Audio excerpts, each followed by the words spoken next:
হইলে সর্বস্তরে চেষ্টা করো ন্যায় প্রতিষ্ঠা, নিজে থাকো ন্যায়ের পথে, অন্যের প্রতিবাদ করো সাধ্য মতে, শ্রেষ্ঠ আবাদত কিতাবেতে নিজের অন্তর করে পরিষ্কার। জি শ্রেষ্ঠ আবাদত জি আমরুবিল মারুফ তানহা আনিল মুনকার। শ্রেষ্ঠ ইসলামের শ্রেষ্ঠ কথা। কত নবী সাহাবা ওলি আল্লাহ ন্যায় প্রতিষ্ঠায় হারান করলা, হারাইসারে করলা, কত নবী রাসূল জি জি ন্যায় প্রতিষ্ঠা হারান করলা, আপসহীন সংগ্রাম করে গেলা, ন্যায় প্রতিষ্ঠা হোক ভবের বাজার। শাহাদাত ইমাম হোসেন মিথ্যার সাথে আপোষ না করে এজিতের হাতে হাত না দিলেন পরে শাহাদাতের প্রমাণটা।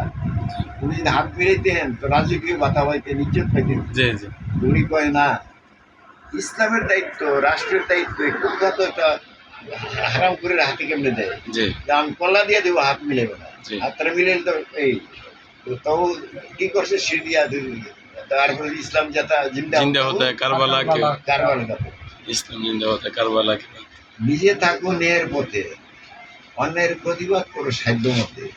তো আগে নিজে থাকতে হবে ন্যায়ের পথে, জি জি অন্যায়ের প্রতিবাদ করো সাধ্য মতে, শ্রেষ্ঠ ইবাদত কয় কিতাবেতে নিজের অন্তর করো পরিষ্কার। জি কত নবী সাহাবা ওলি আল্লাহ ন্যায় প্রতিষ্ঠা হারান করলা, আপোষহীন সংগ্রাম করে গেলা, ন্যায় প্রতিষ্ঠা হোক ভবের বাজার। শাহাদাত ইমাম হোসেন মিথ্যার সাথে আপোষ না করেন, এজিদের হাতে হাত না দিলেন ফরিদ শাহাদাতের প্রমাণ তার। ও আমরু বিল মারুফ ওয়া তানহা আনিল মুনকার। আবার এখানে লেখা হয়েছিল 15 সালে। ঘটনাটি লক্ষ্য করো কি, যুগের আগাম দ্বারা ভাবতে গেলে আমার প্রাণে লাগে ভয়, করবে কাটাকাটি মারামারি অনেক রক্ত হবে ক্ষয়। যুগের আগাম দ্বারা ভাবতে গেলে আমার প্রাণে লাগে ভয়, হেল্পের কথা দিই, জি করবে কাটাকাটি মারামারি অনেক রক্ত হবে ক্ষয়। ন্যায়কে অন্যায় ভাববে, অন্যায়কে ন্যায় জানবে, ধর্মের মূলনীতি পরিবর্তন করবে, করবে অর্থ শক্তির অপচয়। জি যুগের আগাম দ্বারা ভাবতে গেলে প্রাণে লাগে ভীষণ ভয়, হবে জোর যার রাজ্য তার, করবে জোর জুলুম অত্যাচার, পাবে না কেউ ন্যায় বিচার, পরিস্থিতি হবে অতি দুঃখময়।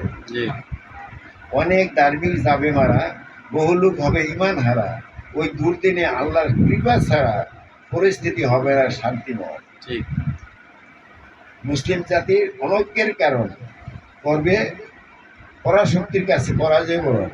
জি মুসলিম জাতির অনৈক্যের কারণ, ঐক্যবদ্ধ থাকলে মুসলমানগণ করি মহাপরাশক্তি থাকতো বিশ্বময়। ঠিক যদি তারা একতাবদ্ধ থাকতো মুসলিম জাতিরা, জি পরাশক্তি না মহাপরাশক্তি থাকতো। জি আর ইদানিং তো পরাজয়ের দ্বার প্রান্তে আছে, আমরা বুঝতেছি না তো। জি মুসলিম জাতিরা পরাজয়ের দ্বার প্রান্তে কেন? আমাদের অনৈক্যের কারণ। জি রাজতন্ত্র কেন আনলি? ইসলাম গণতন্ত্র কি করে আইলো তার মধ্যে? আমরা থাকবো আল্লাহই তন্ত্র, আল্লাহর আইন সত্যযুগের শাসন, এটা আমাদের প্রাণের দাবি। আল্লাহর আইন সত্যযুগের শাসন, ওই যদি সব কইতে পারি না। তুমি গান্ধীর ক্ষোভ, গান্ধীর ক্ষোভে কি করছিল? আল্লাহ নির্দেশ করেছিল রসুলকে, তুমি মালয়ার দান করে দাও আলীকে। এই সময় তুমি যদি লোকের কথা ভাবো তো আমি আছি, আমি দেখবো লোকের পরে।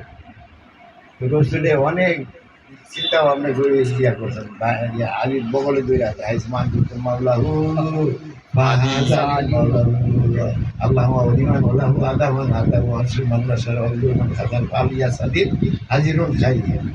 আলীর সাথে যে বন্ধুত্ব করবো আল্লাহ তার সাথে বন্ধুত্ব করবো, আলীর সাথে যে শত্রুতা করবে আল্লাহ তার হবে, আর আল্লাহ আলীর যে সাহায্য করবে আল্লাহ তার সাহায্য করবে। এই ওয়াদাবদ্ধ হইয়া মদিনা যখন গেল রসুলের পথে ভোট, তারা দায়রা শিল্পী গিয়ে যে মিটিংটা করলো, কি গণতন্ত্রের মিটিং খেলা হতে কি হইলো? গণতন্ত্রের খেলা এলো খলিফা আবু গেছে খলিফা করতে এলো। এটা মাওলায়াতের ব্যাপার, বেলায়েতের এটা যুগ, ইমামতের যুগ। বেলায়েত মানে ইমামত, ইমামতে হইলো মাওলা, মাওলা হইলো এটা উপাধি বা ইমাম। এখন খলিফা আসবে কি করে? খাতিবুন নবী, তারে খলিফা নবীকে দায়িত্ব দিয়ে গেছে কার করে? মোর রামায় দিতে পারবে কেউ? যে নবীর কাছে দুইটা দায়িত্ব ছিল, একটা ইসলামের দায়িত্ব, একটা ধর্মের দায়িত্ব, দুইটা না? আর এই রাষ্ট্রের দায়িত্ব, একটা ধর্মের দায়িত্ব, দুইটা দায়িত্ব না? কার কাছে দিয়ে গেছিল এই দুইটা দায়িত্ব? না দিয়ে গেলে নির্ভুল না? এত বিশাল দায়িত্ব তুমি না কাছে দিয়ে গেলাগা, তুমি কথা হইল না? রসুল তার সঠিকভাবে করে গেছে কাজ। ঠিক হয়ে গেছে, মাওলাইয়ার দান করে গেছে আল্লাহর উপরে, কিন্তু তারা মানে নাই, না মানে গিয়েছিল ওই জায়গায় দাজ্জাল, শয়তান দাজ্জাল ওই ঢুকছে গণতন্ত্র লাগাই দিছে। এরপরে কয়েকজনে সাপোর্ট করছে, আবু বকর করে গণতন্ত্র হইল সিলেকশন হচ্ছে। তারপরে আবু বকর করলো এক নায়কতন্ত্র একা, উমরকে খেলাপতি দিয়ে গেল, উমর করলো ওসমানকে খেলাপতি, এরপরে চললো এক নায়কতন্ত্র। এরপরে কি রাজতন্ত্র, আমার দেশের রাজতন্ত্র না, হ্যাঁ এই রাজতন্ত্র কেমনি ইসলাম হইল কোথায়, আল্লাহ এটা কোথায় রইল? কোন রাষ্ট্র ইসলামে 60-68টা রাষ্ট্র আছে, কোনটা কোরআন আইনি চলছে? তো এক মিলল না, কোরআন আইন নেই, মঙ্গলা রচিত বিধান তন্ত্রে চলছে, এই সব কাফের না। না এই কই থেকে লাগিয়ে দেবো তৈরি কি দেখো তোমরা কাফে দাজ্জাল আক্রান্ত, এই জন্য লাগে তোমাদের, তোমরা দাজ্জালের বিচার করো।